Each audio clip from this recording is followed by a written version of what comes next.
Good morning. Today is the 11th of August 2026, and this is the Defense Report's Wires Brief, your daily roundup of the latest defense, intelligence, and international security news. I'm Stuart Webb, and here are today's top stories. As Iran demands war reparations for the damage that the United States has done, President Trump now demands that Iran must pay compensation to those American servicemen who were killed or wounded during the conflict. Pakistan's defense minister claims that the US and Iran are close to some sort of arrangement on peace. Asif claims that in the past few days, both sides have come closer to an agreement. Moving to Yemen, Houthi rebels fired a ballistic missile at a commercial vessel in the Bab el-Mandeb Strait and killed 3 of its crew members. Yemen's armed forces targeted Houthi positions on several fronts. Army drones struck Houthi mortar systems and positions in the El Radha Mountains, while the Air Force struck a Houthi camp on the Al Alam front. Moving on to Iraq, Iran launched missile strikes against the headquarters of the Kurdish opposition group Kamala Toiler's Party of Kurdistan in Iraq's Erbil province. According to the group, more than 102 missiles and drones have targeted its positions since the start of the US-Iran conflict on February 28th. Iraq's Ministry of Interior claims that more than 500,000 weapons have been registered in a national database. Iraq has the goal of 6 million. It also shut down 71 unauthorized bases linked to the Popular Mobilization Forces, as the government intensifies its efforts to bring weapons and armed activity under state control. The government has a deadline of September 30th to bring weapons and armed groups under its control.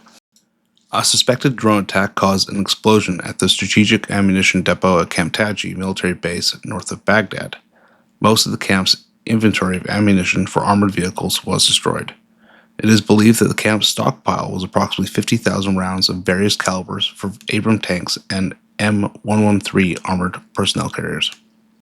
A Syrian court sentenced former President Bashar al-Assad to death in absentia. Al-Assad and his family fled to Moscow after being ousted in December 2024. Assad's brother Meher and several other figures from the ousted government were also sentenced to death in absentia. They were convicted of crimes of premeditated and intentional murder of more than one person and of children, torture, arbitrary arrest, and crimes against humanity. A car bomb killed the Eastern Libyan military intelligence chief in the Hawari area of Benghazi. Eastern Libya is being held by the Libyan National Army under the commander Khalifa Haftar. Both sides of the conflict are in mediation by Pakistan. It is unknown who carried out the attack.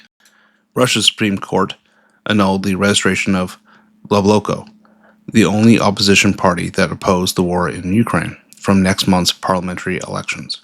It took 5 days. Its campaign slogans included, "For a ceasefire agreement, diplomacy, and peace," "Our goal is to prevent nuclear war," and "For a Russia free from fear and political repressions." The party's leader stated that they will appeal the court's decision. Moving on to the Ukraine-Russia war, the director of Ukraine's aerospace company Firepoint estimates that Ukraine's homegrown ballistic missile interceptor may be ready by mid-2027.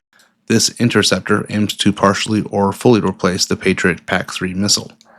Currently, Ukraine faces an interceptor shortage and has not been able to counter Russian ballistic missile strikes in the country. Ukraine's military intelligence believes that Russia's monthly missile production is running 10 to 20% above Russia's target. For example, in July, Russia produced 87 Kh-101 cruise missiles. Moscow had the target of 72, or this will be 140% of its planned output. Caliber cruise missiles, Russia planned to produce 26 in each month, but manufactured 29 in July, exceeding its target by 11%. In Mali, at least 10 soldiers were killed in an attack on the military base in central Mali. Jainim, al-Qaeda's affiliate in the region, claimed responsibility. It also announced it had taken full control of the army barracks in the town of San, in the Sugo region. Malian forces were redeployed and retook their positions. In the United States, South Korea's Hanwha made a preliminary offer of $1.2 billion to acquire Austal USA. This would give Hanwha control of one of the largest U.S. naval shipbuilders, as the U.S. wants to expand domestic shipbuilding capacity. The deal would only pertain to Austal's business in the U.S. and not its operations in Australia, the Philippines, and Vietnam. And that concludes today's Wires Brief. If you found this useful, subscribe so you don't miss the next one, and visit defenseportal.com for our analysis on these topics and more. And until next time, have a good day.